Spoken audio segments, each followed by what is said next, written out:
Right then, Emma. We're kicking off the daily affiliate playbook here, and I reckon we absolutely have to start with the very basics for anyone who's just heard the term affiliate marketing and thought, what on earth is that about then? Oh, absolutely, James. I mean, it's such a buzzword, right? Everyone's talking about it, but then, when you try to explain it to someone who's completely new, it can sound, a bit complicated. So, what's your go-to super simple explanation for what affiliate marketing actually is? Honestly, Emma, it's quite straightforward, really. Think of it this way. You're essentially a digital salesperson, right? You help a company sell their product or service, and in return, they give you a cut of the sale. It's like being a referrer, but for the internet, innit? You're not making the product, you're not shipping it, you're just connecting a potential buyer with something they need or want and getting paid for that introduction. So it's kind of like if I recommend my favorite coffee shop to a friend, and then the coffee shop gives me a small percentage of what my friend spends because I brought them in. Is that kind of the gist of it? Precisely.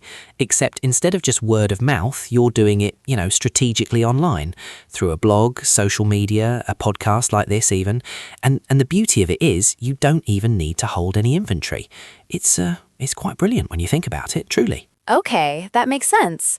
So if I'm recommending a product online, how do they actually know that I was the one who sent that customer? Is there some secret handshake or something?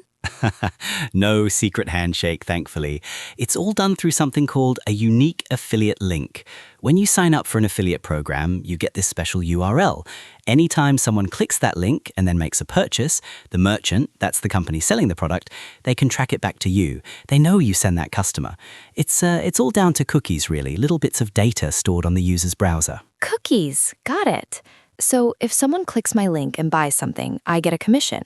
But what if they click it, browse around, and then buy it a few hours later, or even a few days? Do I still get credit? That's a cracking question, Emma. And it depends on the cookie duration or cookie window set by the particular affiliate program. Some might be 24 hours, others 30 days, or even longer. If a customer clicks your link and then buys within that specified time frame, you still get the commission.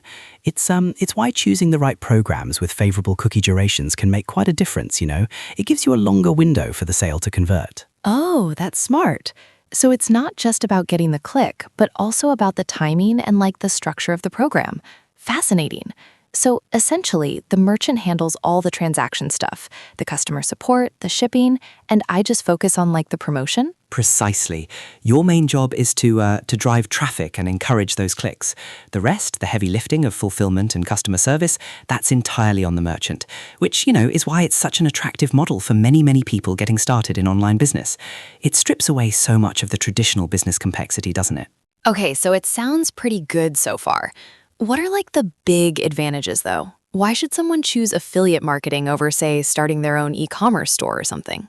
Well, the primary draw for me is the low barrier to entry.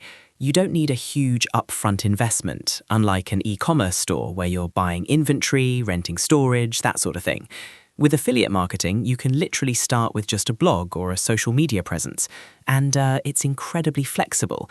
You can do it from anywhere, on your own schedule. That freedom, that's a massive perk, isn't it? That's huge, yeah.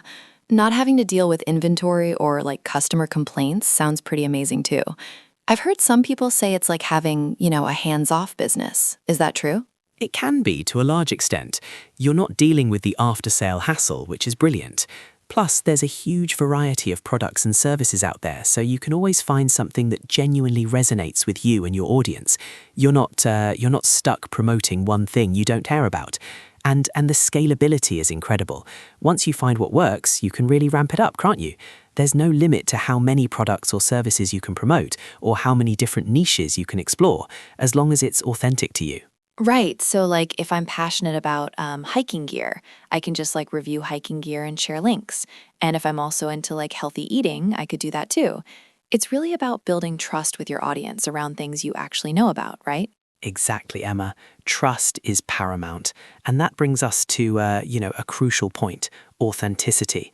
People buy from people they trust. If you genuinely recommend something you use and believe in, your audience will respond much, much better. It's not just about slapping links everywhere. It's about providing value, being helpful, and building a community around shared interests. That's where the real long-term success comes from, I reckon. Okay, so I'm convinced. This sounds like a really great way to get started online. But where does someone actually begin? What's the very first step after deciding, yeah, I want to try this out? Absolutely critical question. The first and arguably most important step is choosing your niche, Emma. Don't just jump into promoting everything under the sun. Find something you're genuinely interested in, something you know about, or something you're willing to learn deeply about. Are you passionate about sustainable living, tech gadgets, pet care? Your niche should be specific enough to attract a dedicated audience, but broad enough to offer a variety of products to promote. It's that balance, you know? So, don't just say tech, but maybe eco-friendly smart home tech or something more specific. Got it. And once I have my niche, then what? Precisely. Once you've got your niche, the next step is to find quality products or services within that niche that you can genuinely recommend. This involves joining affiliate programs. Amazon Associates is a popular starting point for physical products, purely because it has, well, everything. But also look for more specific programs directly with companies in your niche, or through affiliate networks like Share a Sale, CJ Affiliate, or ClickBank for digital products. Research them thoroughly. Ensure they have a good reputation and fair commission rates, obviously. Okay, so niche, then products. What about where I actually put these links? Do I need a website or can I just use social media? Excellent point.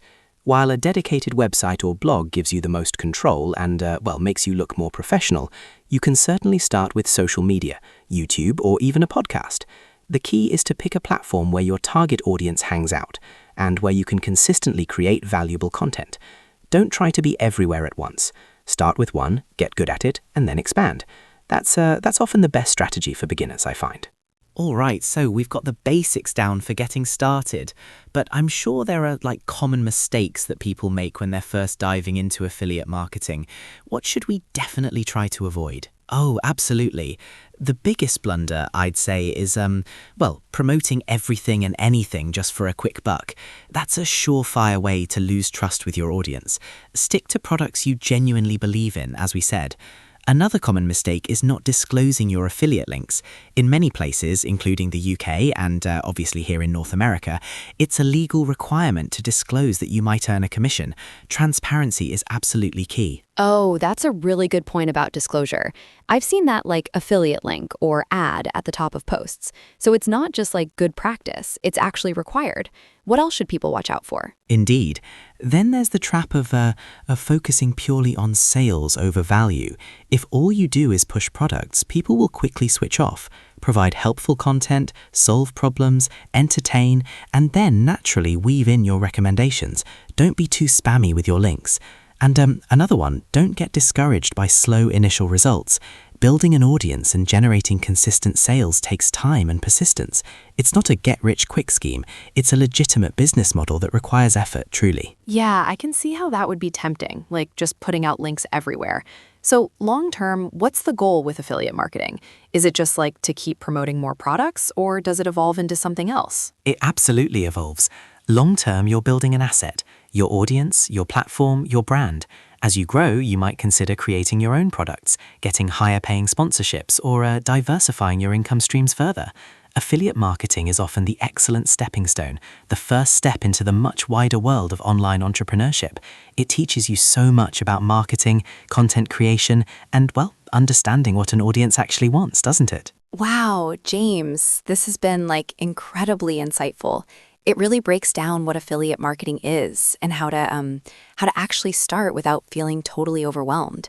So if someone's listening right now and they're, just about to take that first step, what's your final piece of encouragement or advice for them? My advice would be simple. Just start. Don't wait for perfection. Pick your niche, choose one platform, and begin creating content and learning as you go.